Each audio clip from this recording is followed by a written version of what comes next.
어머님, 제가 우리 집 관리비를 계산해 봤어요. 어머님 두 분이 지내시는 동안 전기세, 수도세가 많이 나올 것 같아요. 그리고 식비도 꽤 들었고요. 계산해 보니 200만 원 정도 되네요. 나가실 때 정산해 주시겠어요? 뭐라고?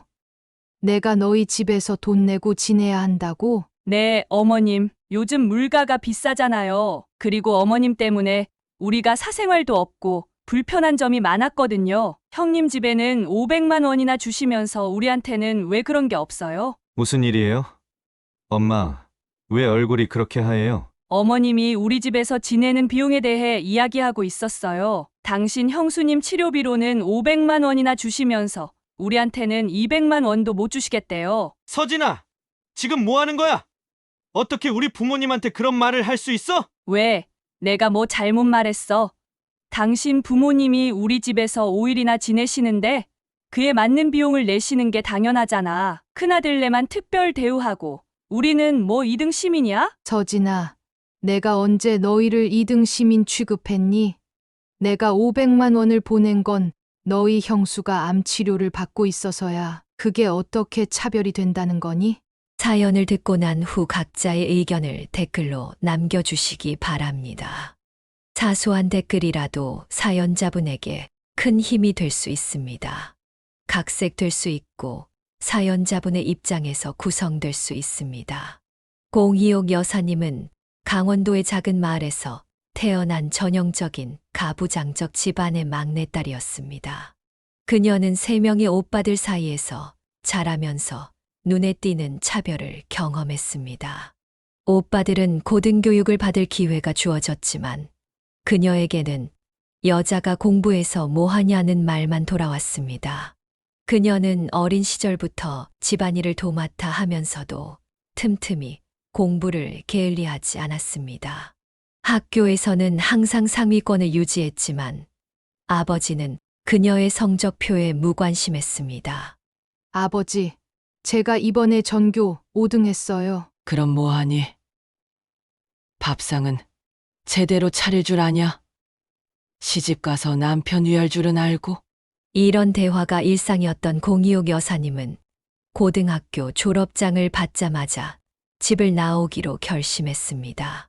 그녀의 반항은 조용했지만 단호했습니다. 엄마, 전 여기서 더는 살 수 없어요. 제 인생은 제가 살고 싶어요. 그래도 딸이 어떻게 집을 나가니? 내 아버진 절대 용서하지 않을 거야. 용서를 바라고 하는 게 아니에요. 이건 제 삶이니까요. 그렇게 그녀는 서울로 올라와 병원 기숙사에 들어가 간호조무사로 일하기 시작했습니다. 낯선 환경과 고된 업무에 처음에는 적응하기 힘들었지만 그녀는 자신의 선택을 후회하지 않았습니다. 적어도 여기서는 자신의 능력으로 인정받을 수 있었기 때문입니다. 그녀가 24살이 되었을 때 병원에 입원한 한 환자의 보호자로 왔던 28살의 남자를 만났습니다. 그 남자는 그녀가 지금까지 만났던 남자들과는 달랐습니다. 집안의 가부장적인 아버지나 오빠들과 달리 그는 026 여사님의 의견을 존중하고 그녀를 한 인간으로 대해 주었습니다. 어머니 상태가 어떤가요? 그런데 죄송한데 이름이 아, 전 공이옥이고 간호조무사예요. 어머니는 안정을 찾고 계세요. 이렇게 시작된 그들의 대화는 점점 더 깊어졌고 어느새 그들은 서로에게 특별한 감정을 느끼고 있었습니다. 기옥 씨, 오늘 퇴근하고 시간 있으세요? 커피 한잔 할까요? 글쎄요. 근무 끝나고 좀 피곤할 것 같은데 그럼 다음에요. 부담 갖지 마세요. 그의 이런 배려 깊은 태도가 026 여사님의 마음을 열게 했습니다. 연애 기간 동안 그는 항상 그녀의 의견을 존중했고 그녀의 꿈과 목표를 지지해 주었습니다. 나중에 우리 결혼하면 기옥 씨가 공부 더 하고 싶으면 하셔도 돼요. 제가 도울게요. 정말요? 보통 남자들은 여자가 결혼하면 집에서 살림만 하길 바라잖아요. 난 희옥 씨가 행복한 게 제일 중요해요. 내 아내가 자기 꿈을 이루는 모습을 보고 싶어요. 그렇게 1년간의 연애 끝에 그들은 결혼을 결정했습니다. 공이옥 여사님의 부모님은 처음에는 반대했지만 예비 사위의 진지한 태도에 결국 동의했습니다. 아버지, 저는 희옥 씨를 진심으로 사랑합니다. 평생 행복하게 해드리겠습니다. 결혼 후 그들은 작은 아파트에서 새 출발을 했고 2년 후 첫 아들이 그리고 3년 뒤 둘째 아들이 태어났습니다. 공이옥 여사님은 아이들이 어릴 때는 집에서 육아에 전념했지만 늘 자신만의 일을 가지고 싶다는 꿈을 간직하고 있었습니다. 여보, 나도 애들 좀 크면 다시 일하고 싶어. 그래. 당연히 그래야지. 내가 애들 봐줄게. 그녀의 남편은 약속대로 항상 그녀를 지지해주는 든든한 버팀목이 되어 주었습니다. 권위적인 집안에서 자란 공이옥 여사님에게 이런 남편의 존재는 그녀가 꿈꿔왔던 삶을 살 수 있게 해주는 가장 큰 힘이 되었습니다.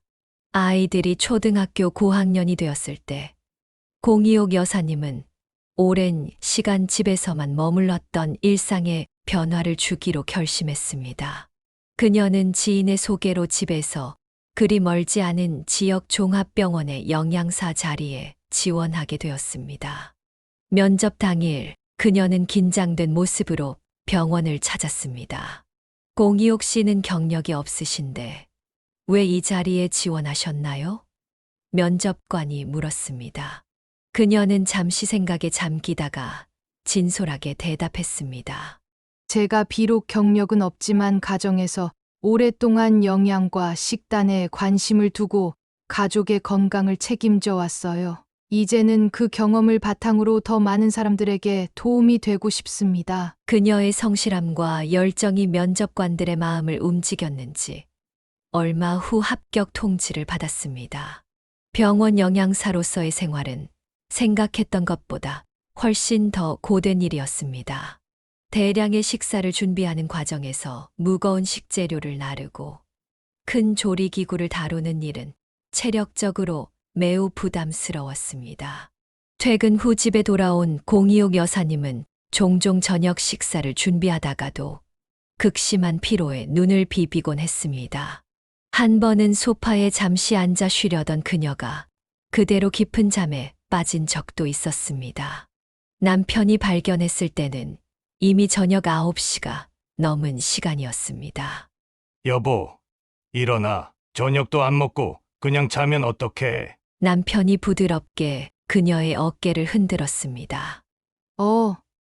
내가 잠들었네. 미안해. 금방 저녁 준비할게. 괜찮아. 오늘은 내가 뭐라도 해놨어. 너무 무리하지 마. 그녀의 남편은 이런 상황이 반복되자 자신이 더 많은 집안일을 도와야겠다고 결심했습니다. 아이들도 어머니의 고단함을 눈치채고 있었습니다. 어느 토요일 저녁 공이옥 여사님이 쌓여있는 빨래 더미 앞에서 한숨을 쉬며 옷을 개기 시작했을 때 큰아들이 다가왔습니다.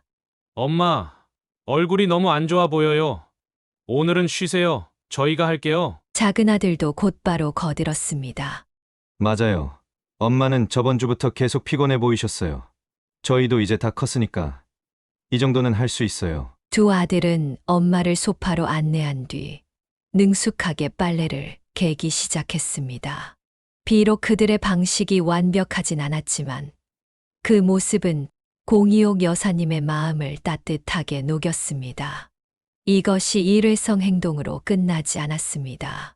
주말마다 아이들은 번갈아가며 집안일을 도왔고 때로는 어머니가 늦게 퇴근하는 날에는 간단한 저녁 식사를 준비해 놓기도 했습니다. 특히 그녀가 어깨 통증을 호소할 때면 두 아들은 서로 다투어 어머니의 어깨를 마사지해 주기도 했습니다.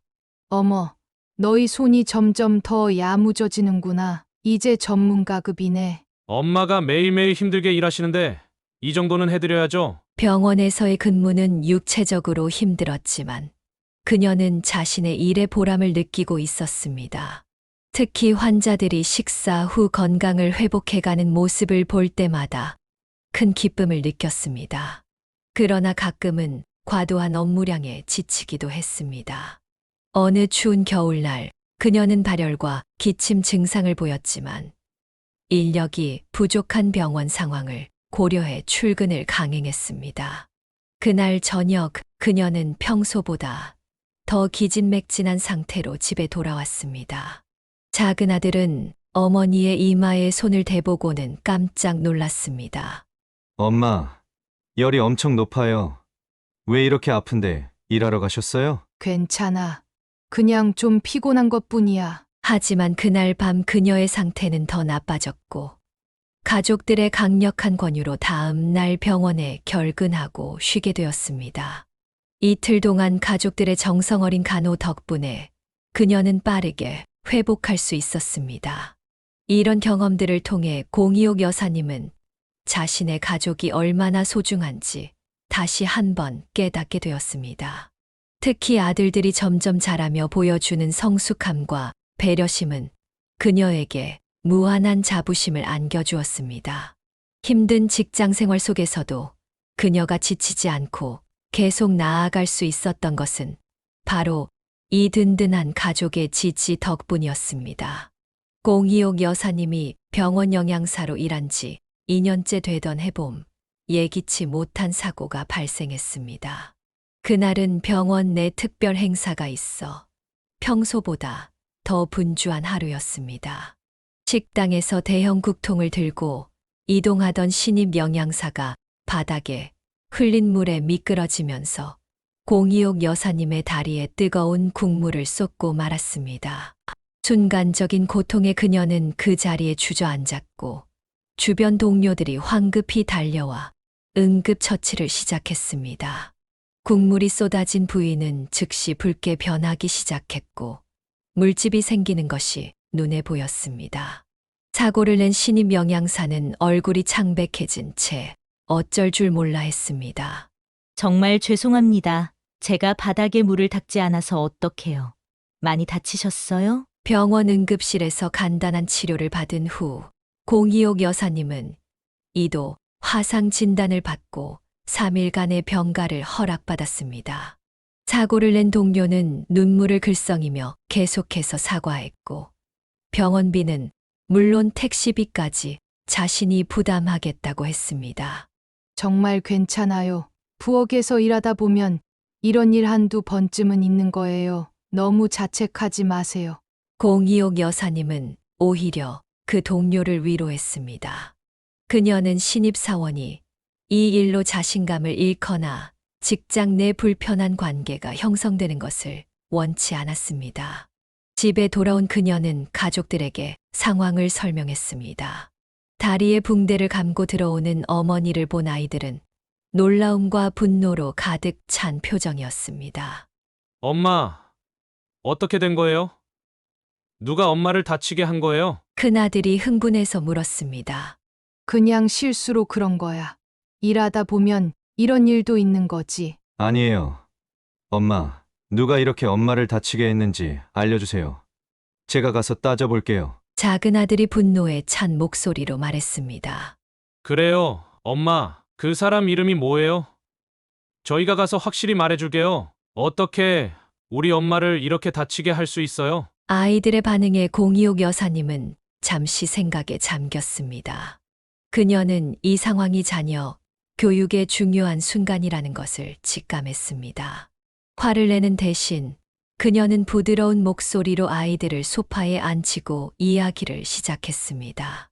얘들아, 엄마가 중요한 이야기를 해줄게. 세상을 살다 보면 실수하지 않는 사람은 없어. 오늘 엄마를 다치게 한 그 선생님도 일부러 그런 게 아니라 실수로 그런 거란다. 그분도 지금 많이 미안해하고 계실 거야. 하지만 엄마가 많이 아프잖아요. 작은 아들이 여전히 불만스러운 표정으로 말했습니다. 맞아, 엄마가 지금 아프지. 하지만 생각해봐.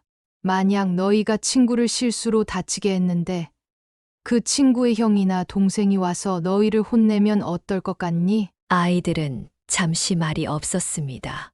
공이옥 여사님은 계속해서 말을 이어갔습니다.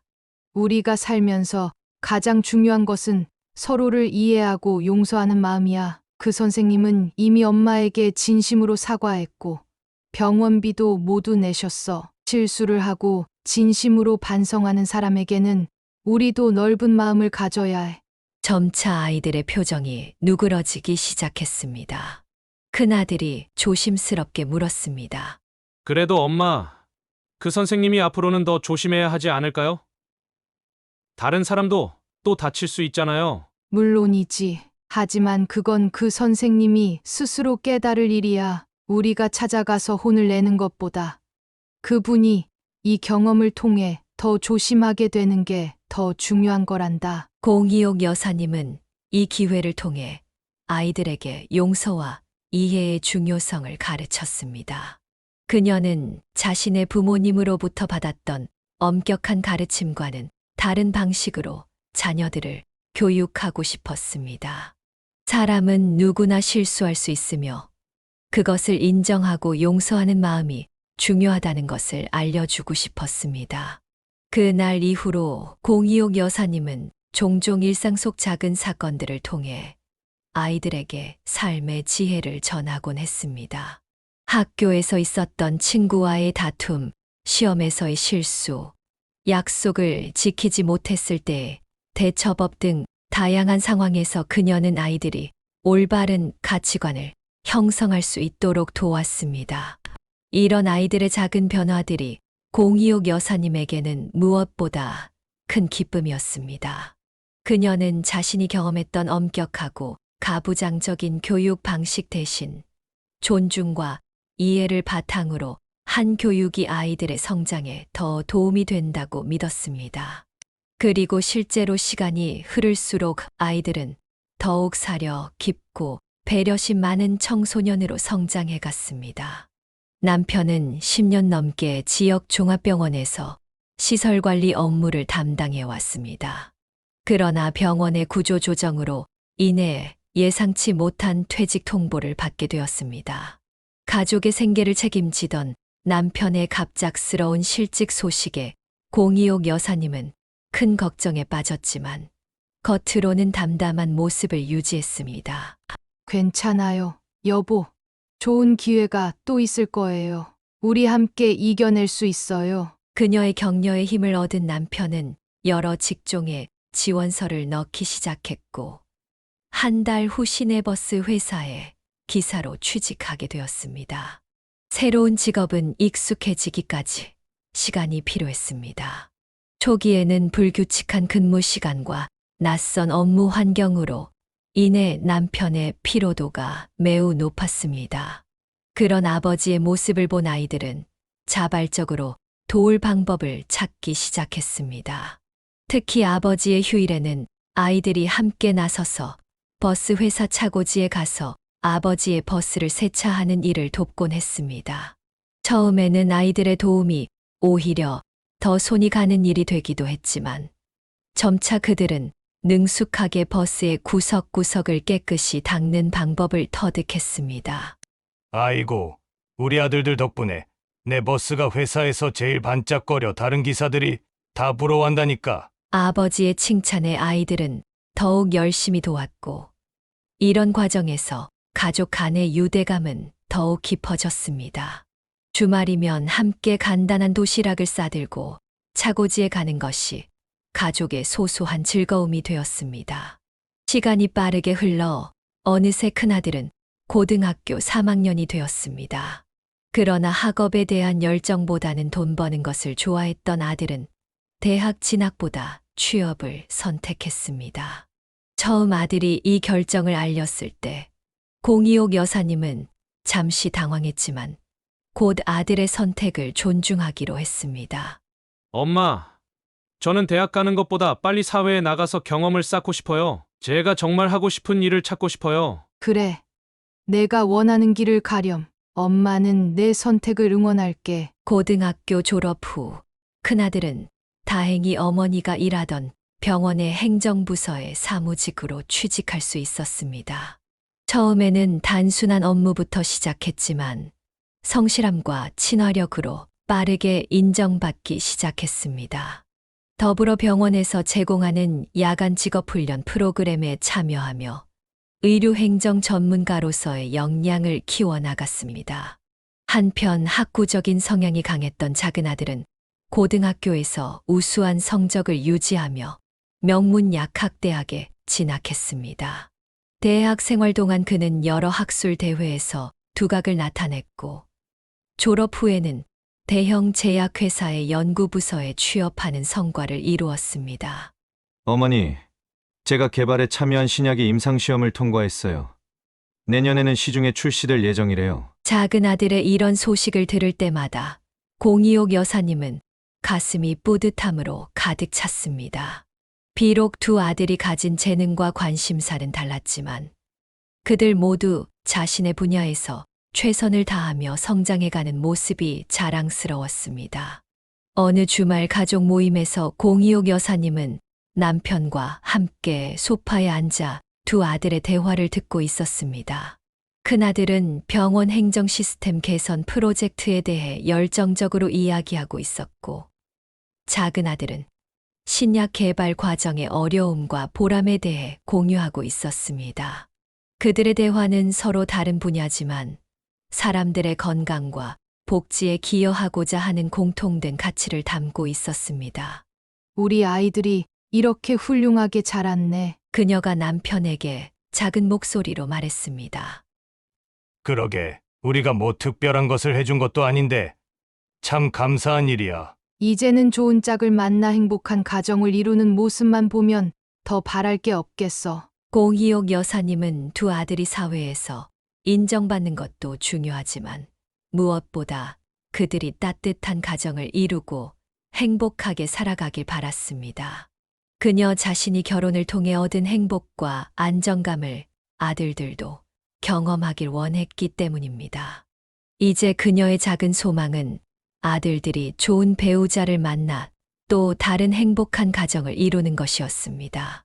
큰아들이 32살이 되던 해 겨울, 병원 송년회 자리에서 뜻밖의 소식을 전해왔습니다.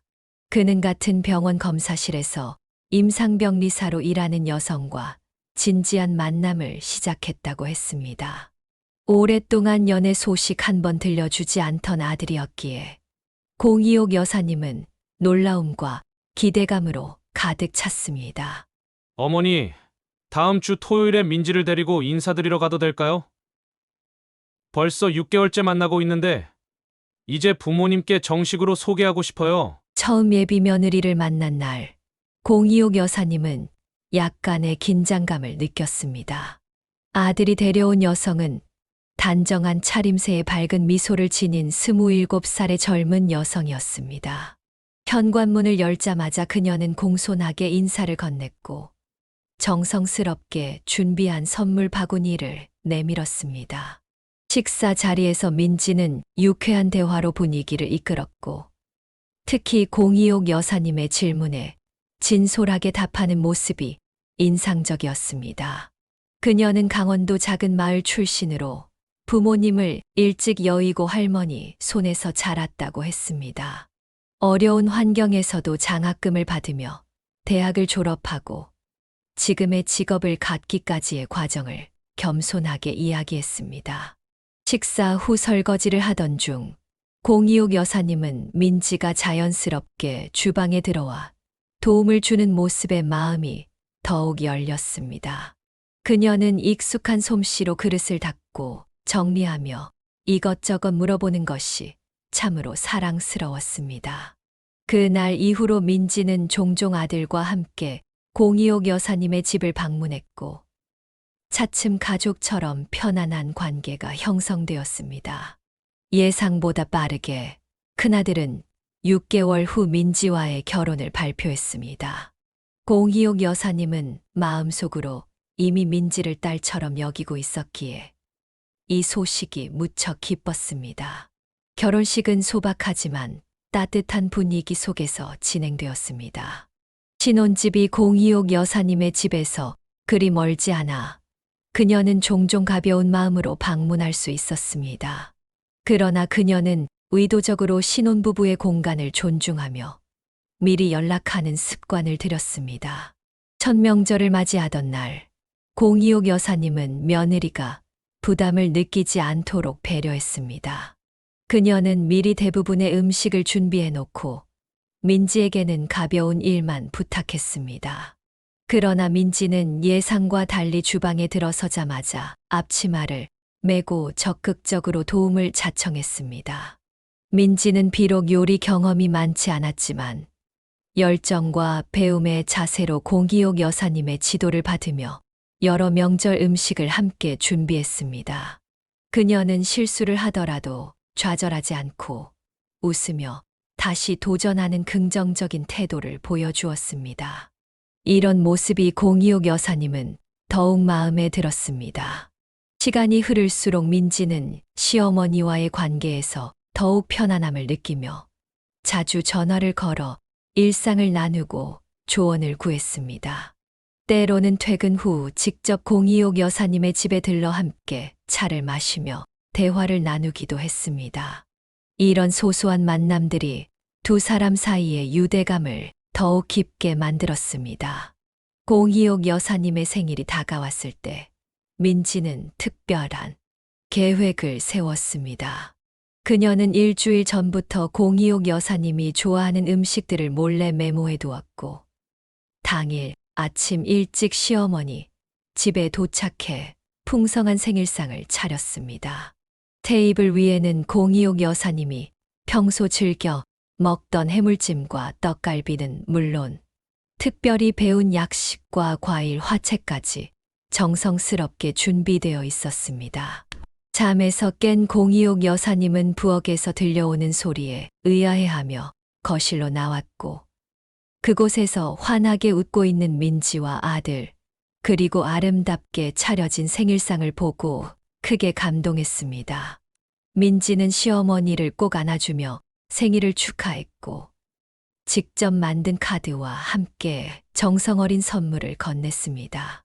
이런 며느리의 따뜻한 마음씨에 공이옥 여사님은 가슴 깊이 감사함을 느꼈습니다. 그녀는 과거 자신이 시집살이의 고통 속에서 힘들었던 경험을 떠올리며 며느리에게 절대로 그런 아픔을 주지 않겠다고 다짐했습니다. 그리고 민지의 세심한 배려와 효심 덕분에 시어머니 며느리 관계가 아닌 진정한 모녀와 같은 유대감을 형성할 수 있었습니다. 이후 민지가 첫 아이를 가졌다는 소식을 전했을 때 공이옥 여사님은 그 어느 때보다도 큰 기쁨을 느꼈습니다. 그녀는 임신 기간 내내 민지를 살뜰히 보살폈고 출산 후에도 신생아 돌봄을 적극적으로 도왔습니다. 민지는 이런 시어머니의 도움에 깊은 감사함을 표했고 그들의 관계는 더욱 돈독해졌습니다. 큰며느리 민지는 결혼 후 2년 만에 첫 아이를 가졌습니다. 임신 소식을 들은 공이옥 여사님은 한 달 내내 설렘과 기대로 잠을 설쳤습니다. 그녀는 수십 년 전 자신이 첫 아이를 가졌을 때의 기억을 되살리며 며느리가 편안하게 임신 기간을 보낼 수 있도록 여러 가지 지혜를 나누었습니다. 첫 손주는 건강한 사내아이였습니다. 태어난 순간부터 할아버지를 닮은 듯한 둥근 얼굴과 또렷한 이목구비가 가족들의 칭찬을 받았습니다. 공이옥 여사님은 작은 손주를 팔에 안은 순간 이전에 느껴보지 못한 특별한 감정에 사로잡혔습니다. 그것은 자신의 아이를 안았을 때와는 또 다른 더 깊고 포근한 사랑이었습니다. 이렇게 작고 소중한 생명이 우리 가족에 왔다니 정말 기적 같아. 공이옥 여사님은 며느리의 산후조리를 돕기 위해 한 달간 큰아들 집에 머물렀습니다. 그녀는 새벽에 깨는 아기를 대신 안아주고 며느리가 충분한 휴식을 취할 수 있도록 집안일을 도맡아 했습니다. 이 기간 동안 그녀는 손주와 특별한 유대감을 형성했고 이것이 그녀의 노년을 더욱 풍요롭게 만들었습니다. 첫 손주가 3살이 되던 해 민지는 두 번째 임신 소식을 전했습니다. 이번에는 조금 더 어려운 임신 과정을 겪었지만 가족의 보살핌 속에 무사히 두 번째 아들을 출산했습니다. 두 아이의 터울이 적당해 형제는 빠르게 친해졌고 온 가족에게 2배의 기쁨을 안겨주었습니다.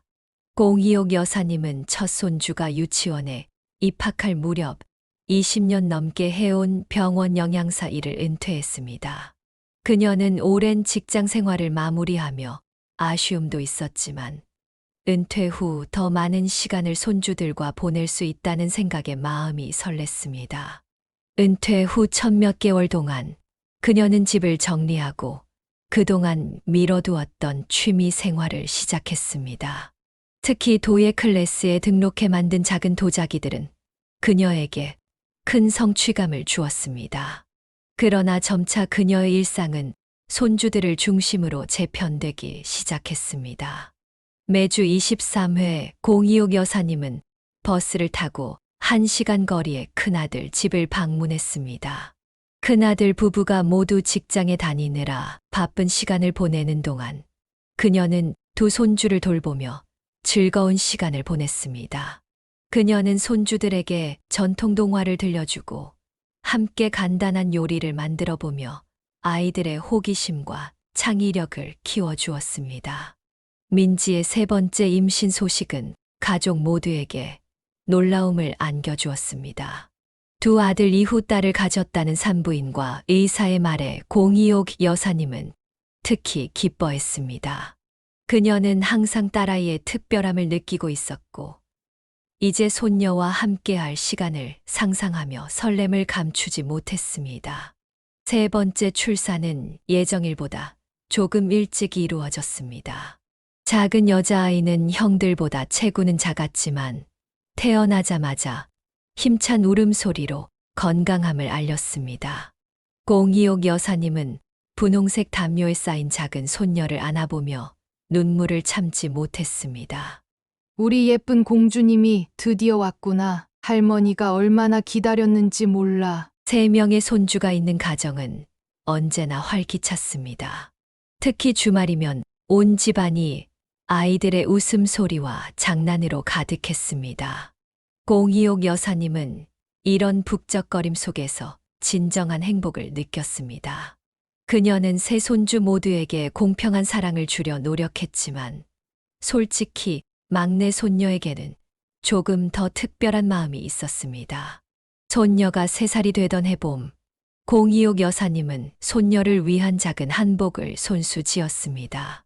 오랜 바느질 솜씨를 발휘해 만든 분홍색 저고리와 연두색 치마는 그녀의 정성이 가득 담긴 선물이었습니다. 손녀가 그 한복을 입고 방 안을 뛰어다니는 모습은 그녀에게 이루 말할 수 없는 기쁨을 안겨주었습니다. 손주들이 자라면서 026 여사님은 그들에게 단순한 보호자 이상의 존재가 되었습니다. 그녀는 현대적인 교육과 함께 전통적인 가치관을 조화롭게 전달하려 노력했고, 아이들의 다양한 관심사와 재능을 존중하고 격려했습니다. 특히 첫째 손주가 보여준 음악적 재능을 발견하고 피아노 레슨을 시작할 수 있도록 도왔습니다. 손주들과 함께하는 시간이 늘어나면서 026 여사님은 자신의 삶이 더욱 풍요로워졌음을 느꼈습니다. 그녀는 종종 친구들에게 손주들 자랑을 하며 웃음 지었고, 손주들의 작은 성장 과정 하나하나가 그녀에게는 큰 기쁨이었습니다. 작은 아들 민석이 36살이 되던 해, 그는 회사 동료로부터 소개받은 여성과 약혼했다는 소식을 전해왔습니다. 서진은 대기업 인사팀에서 근무하는 세련된 도시 여성이었습니다.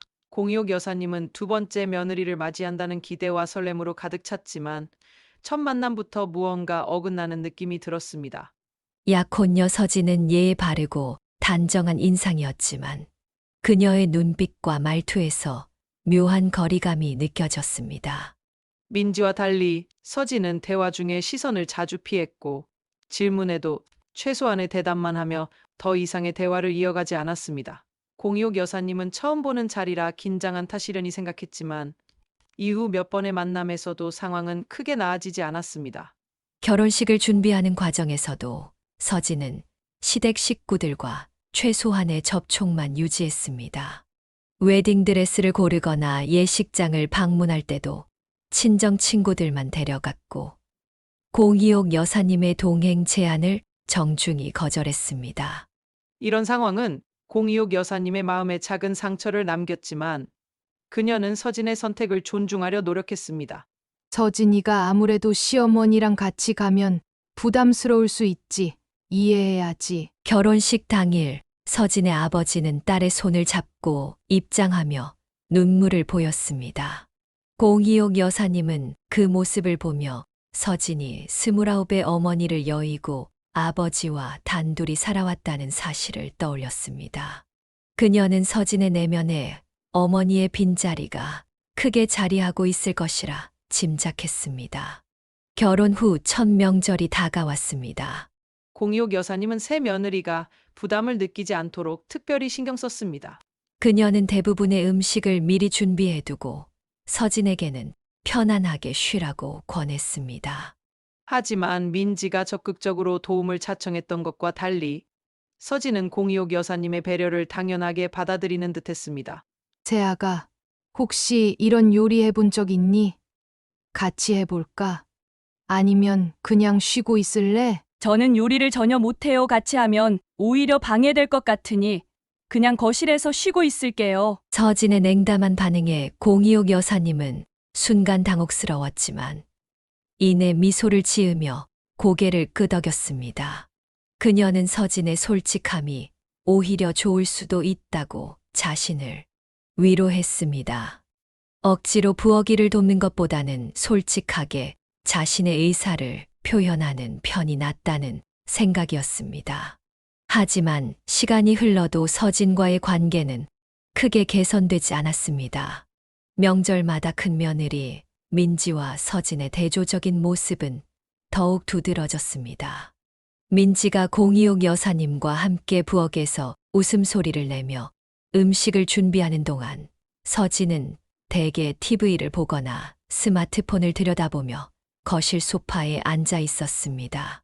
한 번은 민지가 서진에게 다가가 함께 음식 준비를 돕자고 권유했습니다.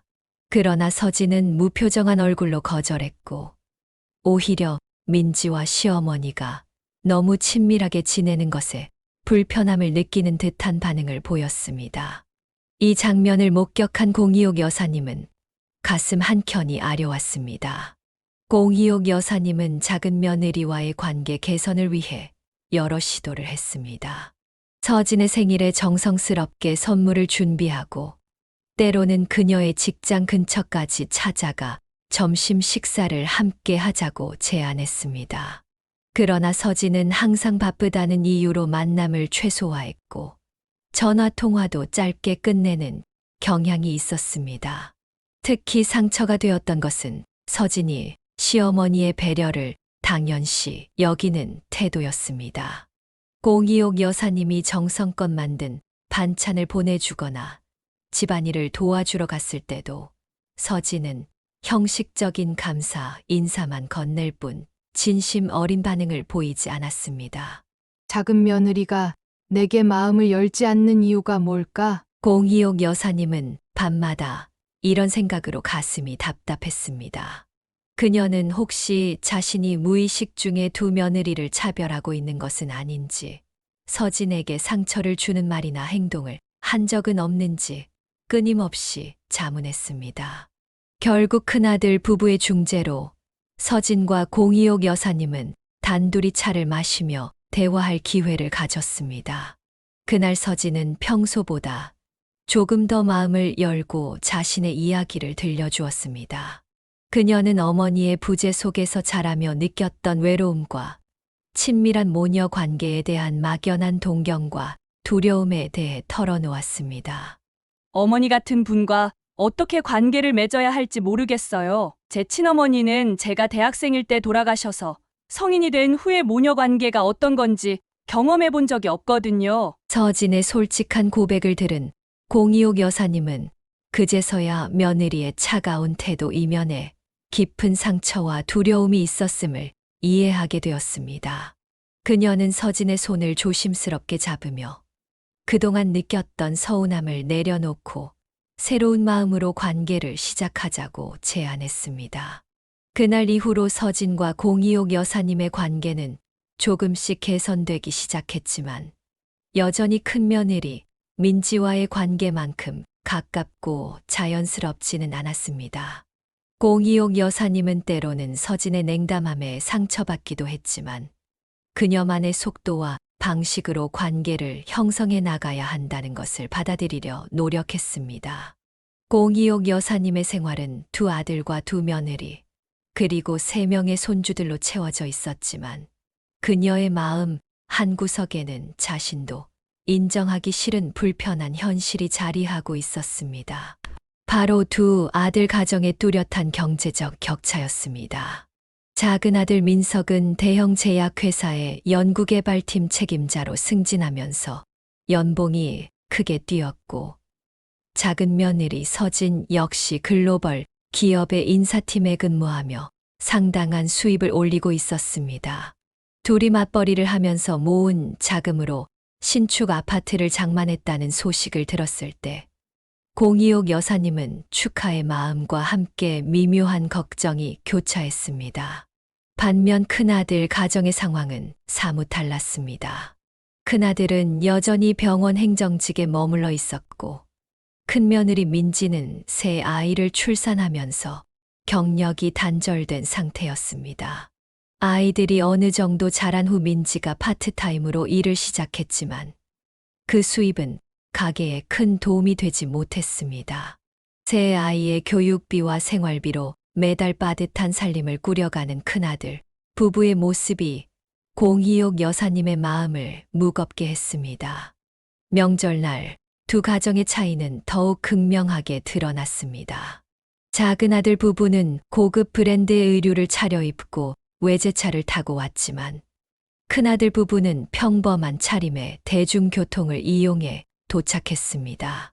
특히 큰며느리 민지는 여러 해 동안 같은 옷을 입고 다니는 모습이 눈에 띄었습니다.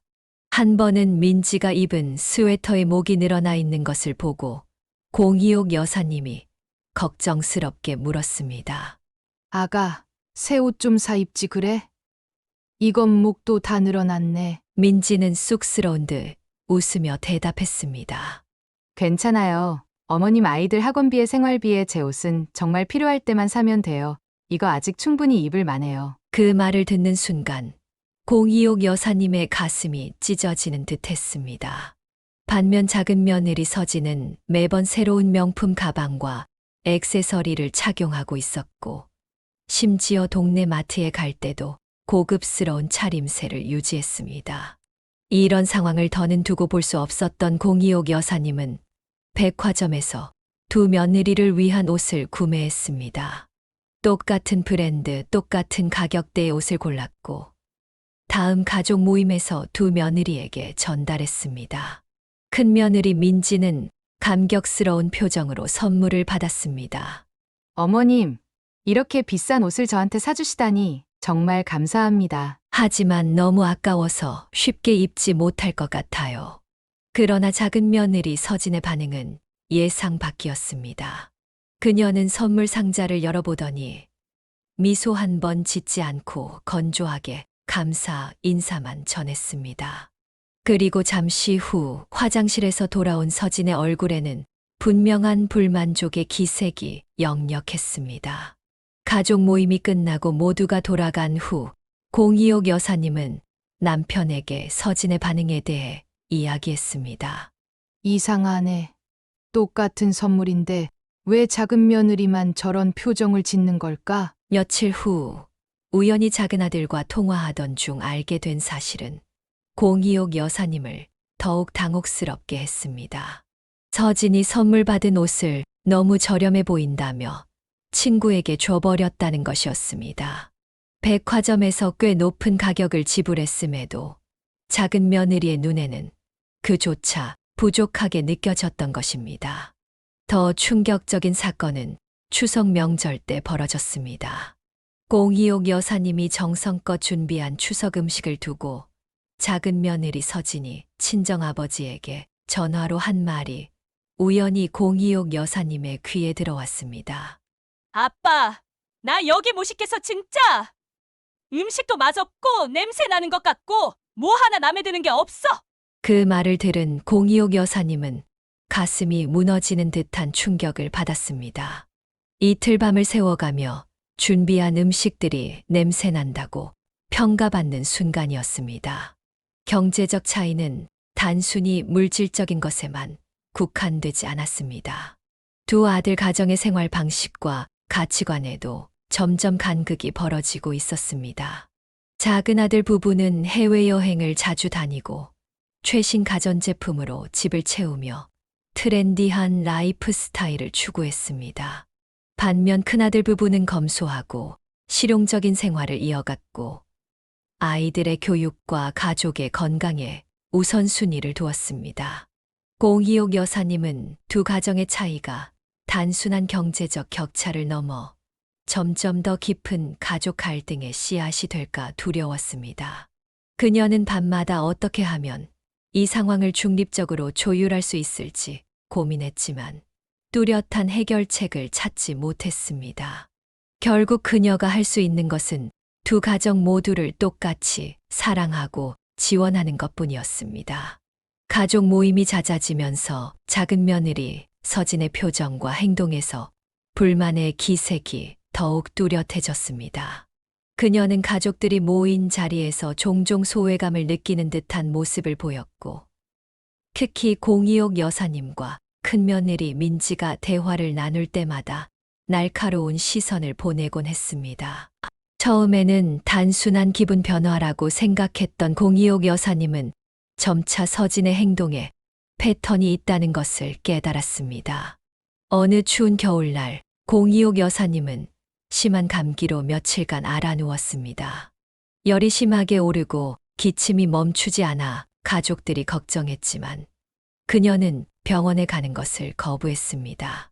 그런 상황을 들은 큰며느리 민지는 즉시 한의원에 들러 보약을 지어왔고 직접 시어머니 집을 방문해 간호했습니다.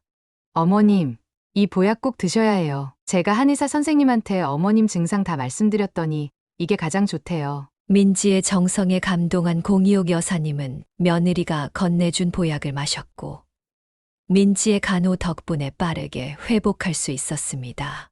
이 소식이 가족 단체 채팅방에 공유되자 작은 며느리 서진이 불쑥 연락을 해왔습니다.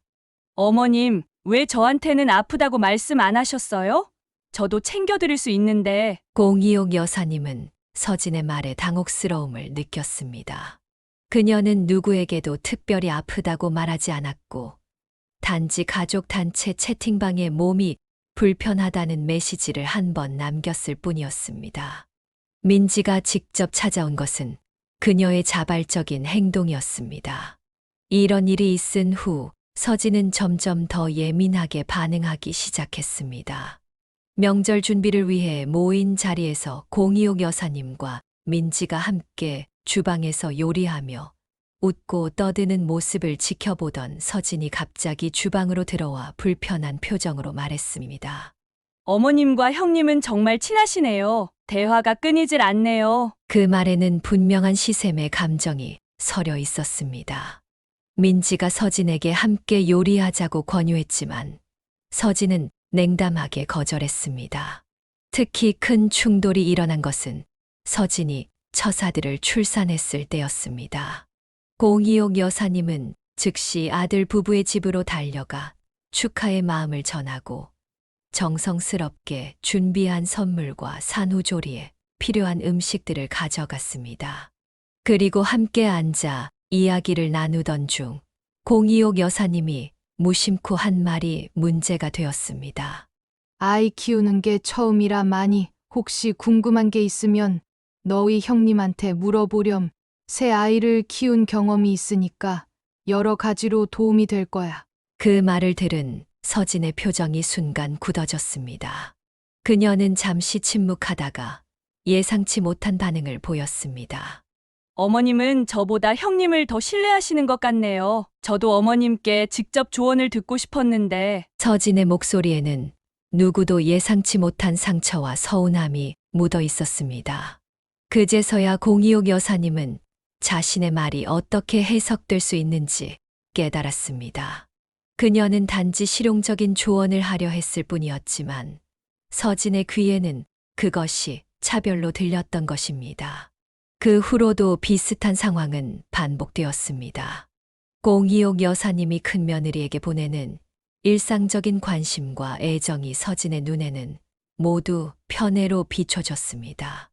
명절 음식을 준비할 때 민지의 요리 솜씨를 칭찬한 것, 민지의 아이들을 더 자주 돌봐준 것, 심지어 민지에게 전화를 더 자주 한 것까지도 서진은 예민하게 반응했습니다.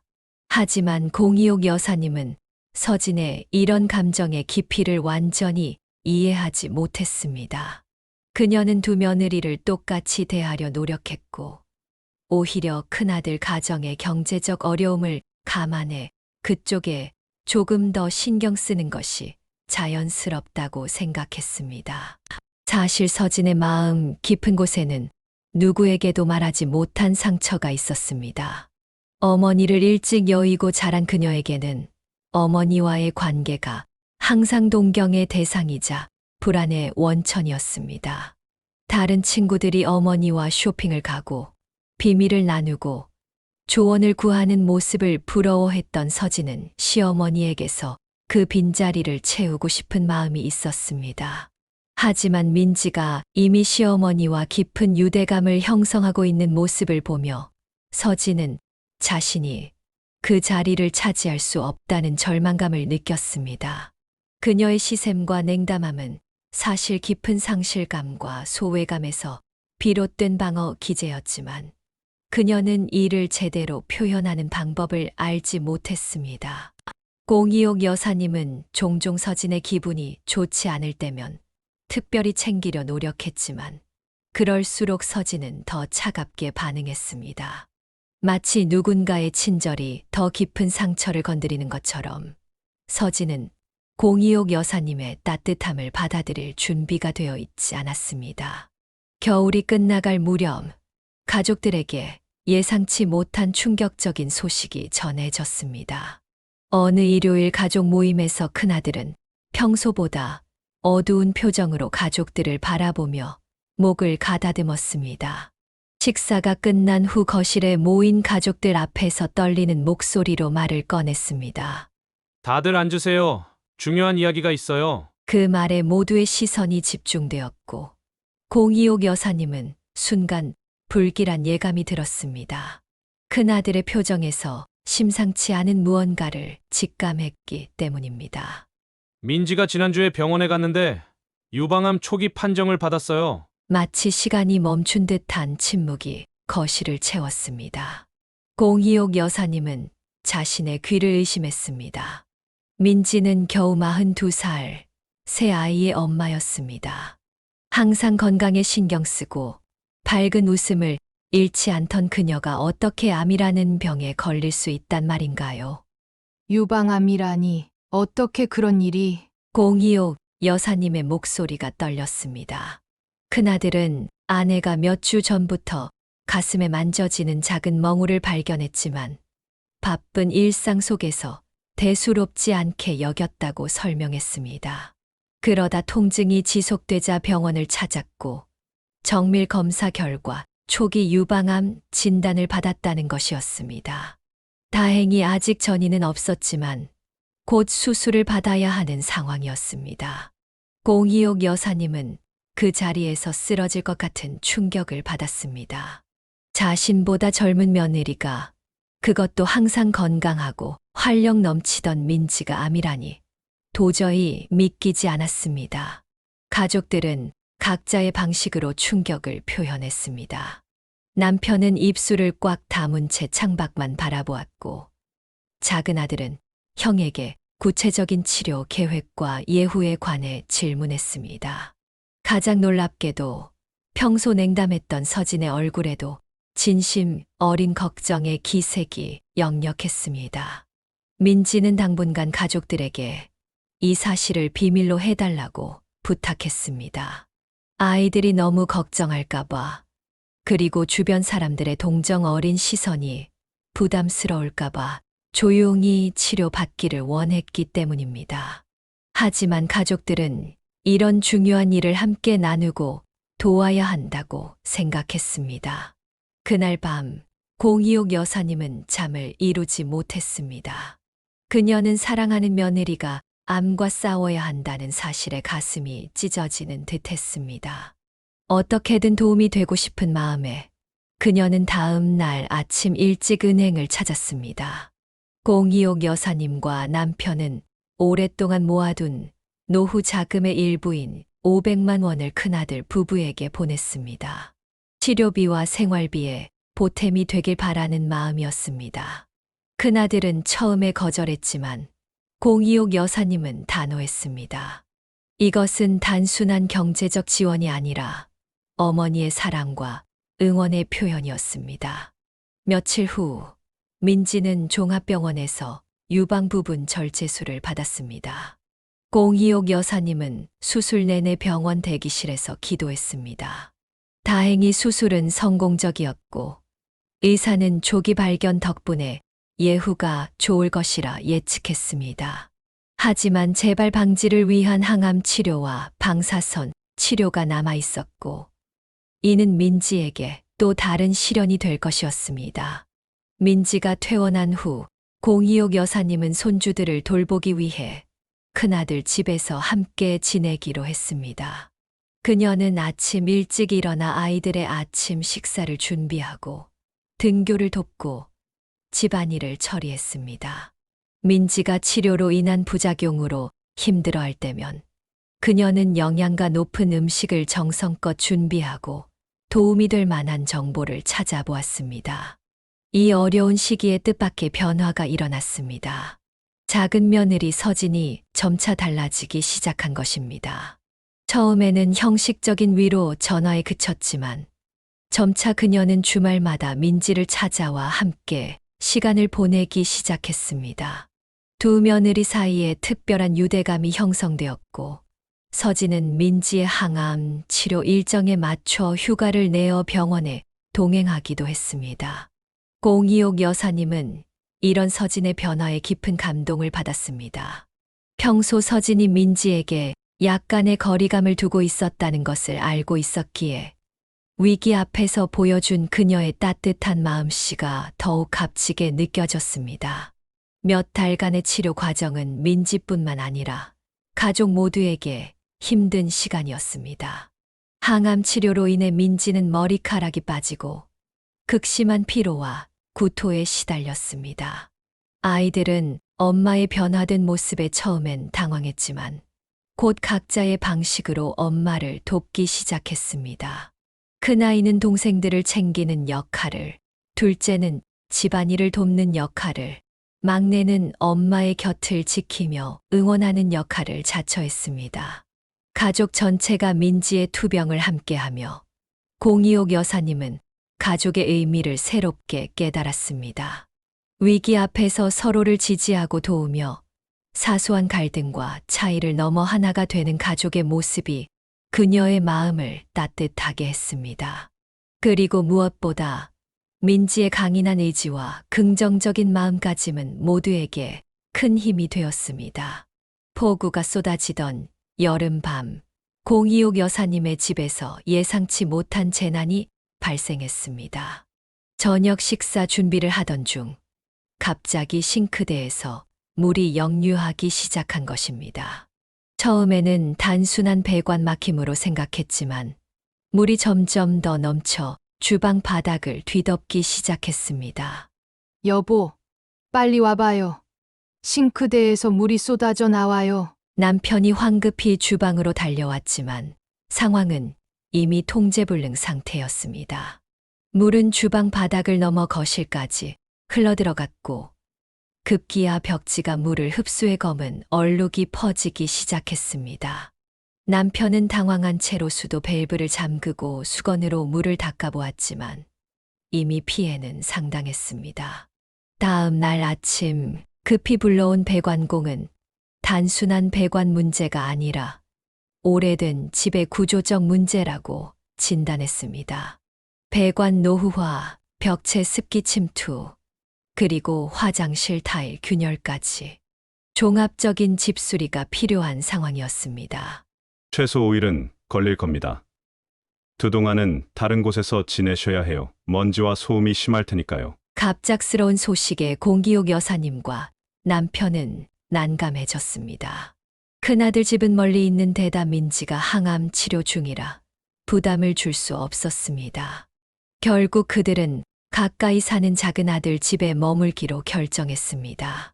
작은 아들은 흔쾌히 부모님을 초대했지만 전화 통화에서 서진의 미묘한 침묵이 공희옥 여사님의 마음을 불편하게 했습니다.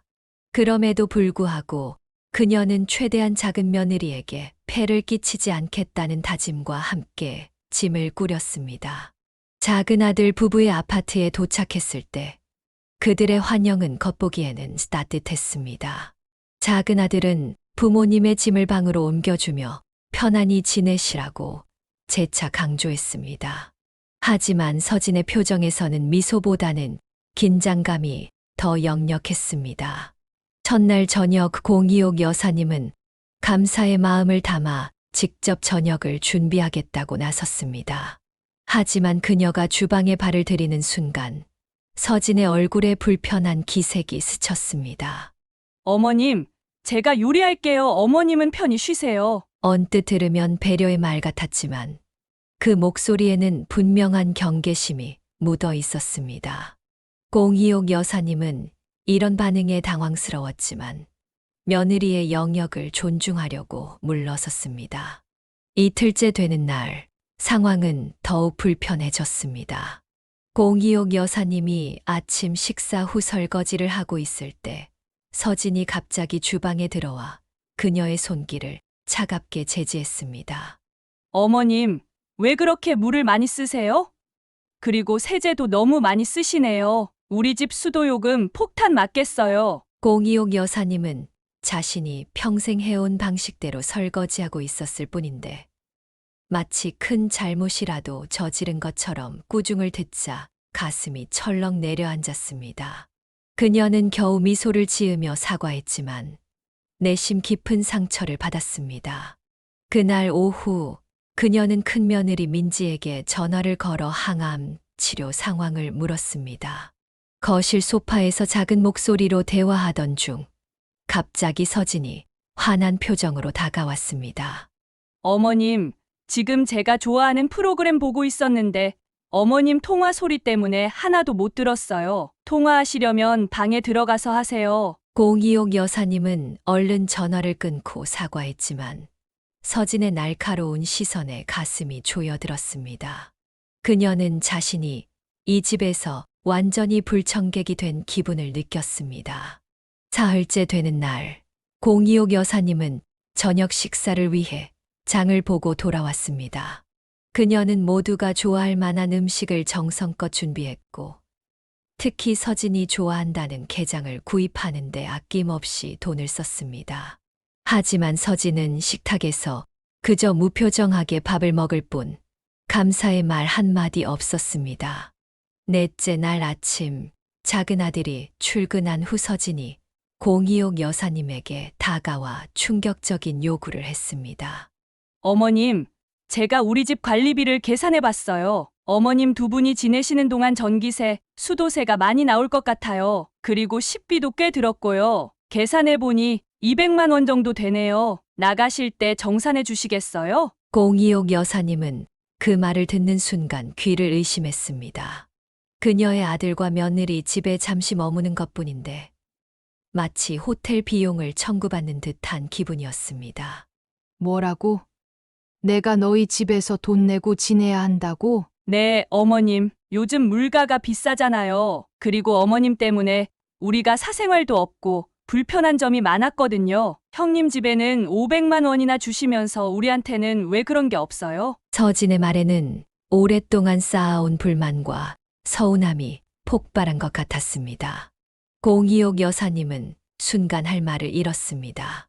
500만 원은 민지의 암 치료를 위해 보낸 것이었는데 서진의 눈에는 그저 형평성 없는 차별로 비쳤던 것입니다. 충격과 분노, 그리고 깊은 상처가 공희옥 여사님의 가슴을 찢었습니다. 그녀는 자신이 키운 아들의 집에서, 그것도 며느리에게 이런 대우를 받는다는 사실이 믿기지 않았습니다. 마침 그 순간 일찍 퇴근한 작은 아들이 현관문을 열고 들어왔고 서진과 공이옥 여사님 사이에 팽팽한 기류를 즉시 감지했습니다. 무슨 일이에요? 엄마, 왜 얼굴이 그렇게 하얘요? 공이옥 여사님이 입을 열기도 전에 서진이 먼저 말했습니다. 어머님이 우리 집에서 지내는 비용에 대해 이야기하고 있었어요. 당신 형수님 치료비로는 500만 원이나 주시면서 우리한테는 200만 원도 못 주시겠대요. 작은 아들의 표정이 순식간에 굳어졌습니다. 그는 어머니와 아내를 번갈아 바라보다가 결국 폭발했습니다. 서진아! 지금 뭐 하는 거야? 어떻게 우리 부모님한테 그런 말을 할 수 있어? 왜? 내가 뭐 잘못 말했어? 당신 부모님이 우리 집에서 5일이나 지내시는데 그에 맞는 비용을 내시는 게 당연하잖아. 큰아들네만 특별 대우하고 우리는 뭐 2등 시민이야? 이 말에 공기옥 여사님은 더는 참을 수 없었습니다. 그녀는 떨리는 목소리로 말했습니다. 서진아, 내가 언제 너희를 2등 시민 취급했니? 내가 500만 원을 보낸 건 너희 형수가 암 치료를 받고 있어서야. 그게 어떻게 차별이 된다는 거니? 서진의 눈에 갑자기 눈물이 고였습니다. 그녀의 목소리는 떨리기 시작했습니다. 어머님은 항상 큰며느리만 예뻐하셨잖아요. 제가 결혼하고 첫 명절 때부터 느꼈어요. 어머님과 형님은 주방에서 즐겁게 요리하며 웃고 떠들었는데 저는 그저 방관자였어요. 제 생일에도 형님이 좋아하는 음식을 해주셨고 항상 형님에게만 전화하시고. 서진의 말은 억눌려 왔던 감정의 홍수처럼 쏟아져 나왔습니다. 오랜 시간 쌓아온 오해와 서운함, 그리고 깊은 질투가 이제야 수면 위로 떠오른 것입니다. 공이옥 여사님은 그 순간 머리를 한 대 맞은 듯한 충격을 받았습니다. 그녀는 정말로 두 며느리를 다르게 대했던 걸까요? 그녀의 마음속에는 항상 두 며느리 모두를 사랑한다고 생각했는데 어쩌면 그녀의 무의식적인 행동들이 서진에게는 상처가 되었을지도 모른다는 생각이 들었습니다. 작은 아들은 어머니와 아내 사이에서 갈등을 중재하려 했지만 이미 서진의 감정은 걷잡을 수 없이 폭발하고 있었습니다. 그녀는 결국 방으로 들어가 문을 쾅 닫았고 집 안에는 무거운 침묵만이 남았습니다. 그날 밤 공이옥 여사님은 잠을 이루지 못했습니다. 그녀는 서진과의 관계를 되돌아보며 자신도 모르게 그녀에게 상처를 준 순간들을 하나하나 떠올렸습니다. 어쩌면 서진의 냉담함 뒤에는 깊은 소외감과 인정받고 싶은 욕구가 숨어 있었을지도 모른다는 생각이 들었습니다. 공이옥 여사님은 일찍 일어나 조용히 짐을 쌌습니다. 그녀는 더 이상 이 집에 머물러 갈등을 키우고 싶지 않았습니다. 다 싼 짐을 옆에 두고 그녀는 서진에게 감사 인사와 함께 자신의 잘못을 인정하는 편지를 쓰기 시작했습니다. 그 순간 어디선가 아이의 울음소리가 들렸습니다. 작은 며느리의 아들이 악몽을 꾸었는지 크게 울고 있었습니다. 공이옥 여사님은 즉시 아이의 방으로 달려갔습니다. 서진도 아이 방으로 뛰어왔지만 공이옥 여사님이 이미 손주를 안고 달래고 있었습니다. 괜찮아. 우리 강아지, 할머니가 여기 있어. 무서웠구나. 놀랍게도 아이는 할머니의 품에서 금세 진정되었습니다. 서진은 문간에 서서 그 광경을 지켜보았습니다. 공이옥 여사님이 손주를 달래는 모습은 너무나 자연스럽고 따뜻했습니다. 그녀는 문득 자신의 어머니를 떠올렸습니다. 어머니가 자신의 악몽을 달래주던 그 포근함을. 서진은 침대 옆에 놓인 공이옥 여사님의 짐을 발견했고 이내 현관 옆에 놓인 편지를 보았습니다. 아직 다 쓰지 않은 편지였지만 첫 줄만으로도 충분했습니다. 서진아, 내가 너의 마음을 몰라줘서 미안해. 순간 서진의 마음에 무언가 무너져 내렸습니다. 그녀는 아이가 다시 잠들 때까지 기다렸다가 공이옥 여사님이 방에서 나오는 것을 현관에서 맞이했습니다. 어머님, 어디 가세요? 집에 돌아갈게. 아직 공사가 끝나지 않았지만 친구 집에서 하루 정도 더 지낼 수 있을 것 같아. 서진의 눈에 눈물이 고였습니다. 그녀는 어머니의 편지와 짐을 보았고 방금 전 아이를 달래주는 모습에서 진정한 할머니의 사랑을 느꼈습니다. 가지 마세요. 제가 너무했어요. 어제 말한 것들 다 제 마음속에 있던 오해와 질투 때문이었어요. 서진은 공이옥 여사님의 방에서 자신이 몰래 가져온 사진첩을 내밀었습니다. 그 안에는 공이옥 여사님과 큰며느리, 그리고 손주들의 사진이 가득했습니다. 이 사진첩을 보면서 저는 어머님이 저보다 형님을 더 사랑하신다고 생각했어요.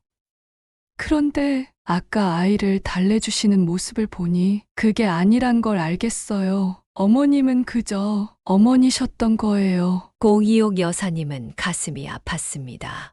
그녀는 짐을 내려놓고 조심스럽게 서진에게 다가갔습니다. 서진아, 내가 언제 널 미워했니? 난 항상 너를 내 며느리로, 내 딸로 생각했단다. 이 말에 서진은 더 이상 참지 못하고 흐느꼈습니다. 그녀는 마치 오랫동안 굳게 닫아두었던 마음의 문이 열리기 시작한 것처럼 모든 감정을 쏟아냈습니다. 저는 어머니가 그리웠어요. 제 어머니는 제가 대학생일 때 돌아가셨고, 저는 항상 엄마의 사랑이 그리웠어요. 결혼하면 시어머니와 친모녀 같은 관계가 될 수 있을 거라 기대했는데, 형님이 이미 그 자리를 차지하고 있는 것 같았어요. 그래서 질투했나 봐요. 그 고백은 공이옥 여사님의 마음을 깊이 울렸습니다. 그녀는 갑자기 서진의 모든 행동이 이해되기 시작했습니다.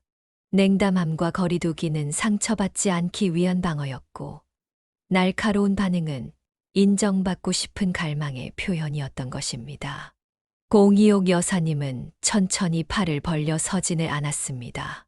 처음에는 어색했지만 점차 서진의 몸이 그녀의 품 안에서 편안해졌습니다.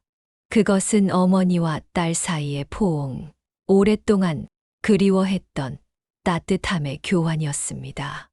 이제부터 우리 다시 시작하자. 서진아, 내가 내 마음을 몰라줘서 미안해. 앞으로는 더 많이 이야기하고 더 많이 안아줄게. 그 순간 공이옥 여사님은 며느리라는 관계를 넘어 진정한 모녀의 인연이 시작되는 것을 느꼈습니다. 집수리로 인한 불편함이 오히려 오래된 감정의 벽을 허무는 기회가 된 것입니다. 작은 아들은 이 광경을 보고 놀랐지만 곧 따뜻한 미소를 지었습니다. 그는 자신의 어머니와 아내가 마침내 서로의 마음을 열었다는 것에 깊은 안도감을 느꼈습니다. 집수리는 예정보다 이틀이나 더 걸렸지만 공이옥 여사님은 그 시간 동안 서진과 함께 요리를 하고 쇼핑을 가고 깊은 대화를 나누며 진정한 유대감을 형성해 나갔습니다. 이전에는 상상도 못했던 친밀함이 그들 사이에 자라나기 시작했습니다. 집으로 돌아가는 날, 서진은 공이옥 여사님의 손을 꼭 잡으며 말했습니다. 어머님, 이제 매주 한 번씩 꼭 찾아뵐게요. 그동안 얼마나 많은 시간을 낭비했는지 몰라요. 앞으로는 진짜 딸처럼 어머님 곁에 있을게요. 공이옥 여사님은 미소를 지으며 고개를 끄덕였습니다. 때로는 가장 큰 위기가 가장 소중한 관계의 시작이 될 수 있다는 것을 깨달은 순간이었습니다. 집수리가 끝나고 자신의 집으로 돌아온 공이옥 여사님은 가족 모두를 저녁 식사에 초대했습니다. 그녀는 새롭게 단장된 집에서 온 가족이 함께 모여 지난 갈등을 완전히 해소하고 새로운 시작을 하고 싶었습니다. 특히 작은 며느리와의 관계가 개선되었지만 가족 전체의 화합이 필요하다고 느꼈습니다. 저녁 식사 자리에는 큰아들 부부와 세 손주들, 그리고 작은아들 부부가 모두 참석했습니다. 항암 치료 중이던 민지도 컨디션이 좋아 참석할 수 있었습니다. 처음의 분위기는 약간 어색했지만 맛있는 음식과 따뜻한 대화로 점차 누그러졌습니다. 식사 중반, 작은 며느리 서진이 갑자기 자리에서 일어났습니다. 그녀는 약간 떨리는 목소리로 가족들에게 말을 건넸습니다. 모두에게 할 말이 있어요. 특히 형님에게. 모든 시선이 서진에게 집중되었습니다. 그녀는 깊게 숨을 들이쉬며 계속했습니다. 지난 몇 년간 저는 형님을 질투하고 원망했어요. 형님이 어머님의 사랑을 모두 차지하고 있다고 생각했거든요. 하지만 이제야 깨달았어요. 그건 모두 제 마음속 오해였다는 걸요. 민지는 놀란 표정으로 서진을 바라보았습니다. 서진은 눈물을 참으며 이야기를 이어갔습니다. 형님이 아프다는 소식을 들었을 때도 처음에는 가족들이 형님에게만 관심을 쏟는다고 서운했어요. 그런데 최근에 형님의 투병 과정을 지켜보면서 제가 얼마나 이기적이었는지 깨달았어요. 형님, 정말 미안해요. 민지는 천천히 자리에서 일어나 서진에게 다가갔습니다. 그녀는 서진의 손을 따뜻하게 잡았습니다. 동서, 미안할 것 없어. 사실 나도 알고 있었어. 동서가 가끔 불편해하는 것을 먼저 다가가지 못해 미안해. 두 며느리가 서로를 바라보는 순간 오랫동안 그들 사이에 존재했던 보이지 않는 벽이 무너져 내리는 것 같았습니다. 민지는 조심스럽게 서진을 안아주었고 서진도 그 포옹을 따뜻하게 받아들였습니다. 이 광경을 지켜본 공이옥 여사님의 눈에 눈물이 고였습니다. 그녀는 모든 가족이 모인 자리에서 자신의 마음을 솔직하게 털어놓기로 결심했습니다. 우리 가족 모두에게 하고 싶은 말이 있어요. 나는 두 며느리 모두를 진심으로 사랑했어. 하지만 어쩌면 내 사랑을 표현하는 방식이 달랐을지도 몰라. 서진아. 내가 느낀 소외감이 내 책임이라는 걸 이제야 깨달았단다. 앞으로는 더 잘할게. 작은 아들이 어머니의 어깨를 감싸 안았습니다. 어머니, 이렇게 솔직하게 말씀해 주셔서 감사해요. 우리 가족이 더 가까워질 수 있는 기회가 될 거예요. 그때 큰 손주가 조심스럽게 말을 건넸습니다. 저도 말하고 싶은 게 있어요. 작은 엄마가 저희랑 잘 못 지내서 서운했는데 작은 엄마도 이유가 있었네요. 앞으로는 작은 엄마네 집에도 자주 놀러 갈게요. 아이의 순수한 말에 모두가 미소 지었고 서진은 감동의 눈물을 흘렸습니다. 그녀는 처음으로 손주들에게 진심으로 다가가 안아주었습니다. 이 자리에서 서진은 특별한 제안을 했습니다. 그녀는 민지의 완치를 기원하며 치료가 끝나면 온 가족이 함께 여행을 가자고 제안했습니다. 그녀는 모든 비용을 자신이 부담하겠다고 했지만 가족들은 함께 계획하고 준비하자고 의견을 모았습니다. 식사가 끝난 후 공이옥 여사님은 두 며느리를 작은 방으로 불러 특별한 선물을 전했습니다. 그것은 그녀가 젊은 시절부터 모아온 보석함이었습니다. 두 개의 동일한 보석함에는 각각 그녀의 소중한 보석들이 담겨 있었습니다. 이건 내가 평생 모아온 것들이야. 원래는 나중에 주려고 했는데 오늘이 가장 적절한 때인 것 같구나. 두 딸에게 똑같이 나눠주고 싶. 민지와 서진은 감동하여 말을 잇지 못했습니다. 그들은 동시에 공이옥 여사님을 안았고 세 여성 사이에 특별한 유대감이 형성되었습니다. 그날 이후 가족의 분위기는 완전히 달라졌습니다. 서진은 주말마다 공이옥 여사님의 집을 찾아와 요리를 배웠고 민지의 항암 치료에도 적극적으로 동행했습니다. 두 며느리 사이에는 자매와 같은 친밀함이 자라났고 가족 모임은 더욱 빈번하고 화목해졌습니다. 특히 감동적이었던 것은 서진이 민지를 위해 특별히 영양식을 연구하고 준비한 일이었습니다. 그녀는 암 환자의 면역력 증진에 좋은 음식들을 찾아보고 매주 정성껏 만들어 민지에게 가져다 주었습니다. 이런 서진의 변화는 공이옥 여사님에게 큰 감동을 주었습니다. 민지의 치료가 순조롭게 진행되면서 의사는 긍정적인 예후를 전했습니다. 가족들은 함께 기도하고 서로를 지지하며 어려운 시간을 이겨나갔습니다. 공희옥 여사님은 이런 위기를 통해 가족의 진정한 의미를 깨달았다고 종종 말했습니다. 반년 후 민지의 치료가 성공적으로 끝났을 때 가족들은 약속대로 함께 여행을 떠났습니다. 제주도의 푸른 바다를 배경으로 찍은 가족 사진에는 모두의 얼굴에 행복한 미소가 가득했습니다. 공희옥 여사님은 그 사진을 거실 중앙에 걸어두었고 매일 그것을 보며 가족의 소중함을 되새겼습니다. 사랑은 나눌수록 커진다라는 말이 이제 그녀에게는 단순한 격언이 아닌 삶의 진리가 되었습니다. 오해와 갈등은 사라지고 이해와 포용으로 채워진 가족의 모습이야말로 그녀가 평생 꿈꿔온 진정한 행복이었습니다. 사연을 듣고 댓글을 남겨주시기 바랍니다.